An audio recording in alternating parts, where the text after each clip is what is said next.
আসসালামু আলাইকুম, কেমন আছেন সবাই? আবারও চলে আসলাম আপনাদের সামনে। আমি হাজির হয়ে গেলাম। দেখতে দেখতে রোজাগুলি পার হয়ে যাচ্ছে, তাই না? আমাদের এত ভালো একটা মাস, রমজান মাস, ঠিক আছে? এই মাসে হচ্ছে কি কোরআন নাজিল হয়েছে, এবং আমরা বেশি বেশি করে আসলে কোরআন শরীফ সবাই পড়ার চেষ্টা করব, কারণ এই মাসে কোরআন শরীফ অবতীর্ণ হয়েছে আমাদের নবীজির উপরে। তো এই যে আমরা 27শে রমজান আসছি, আমরা 27শে রমজানের রাতে কিন্তু আমরা সবাই রাত জাগি, কিন্তু আসলে আমরা এখন আসলে অরিজিনালি 27শে রমজানের দিন যে লাইলাতুল কদর, এটা কিন্তু আসলে কেউ বলতে পারে না, একমাত্র উপর আল্লাহ তাআলা ছাড়া।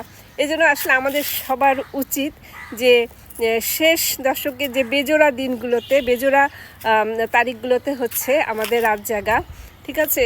যেমন 21শে রমজান রাতে, 20 রোজা যেদিন হবে সেদিন রাতে আর কি সেরি সারা রাত যদি আমরা করতে পারি, 21, 23, 25, 27, 29, হ্যাঁ, এই শেষ 5 তা আল্লাহর রহমে আমি কিন্তু কয়েক বছর থেকে আমি চেষ্টা করি, আমি শেষ এই 5টা দিনে ইনশাল্লাহ আমি জাগি। গতবারও করেছি, ইনশাল্লাহ দোয়া করবেন সবাই এবারও যেন এই 5টা বেজোর রাতগুলোতে আমি রাত জাগতে পারি, এবং চেষ্টা করব আর কি।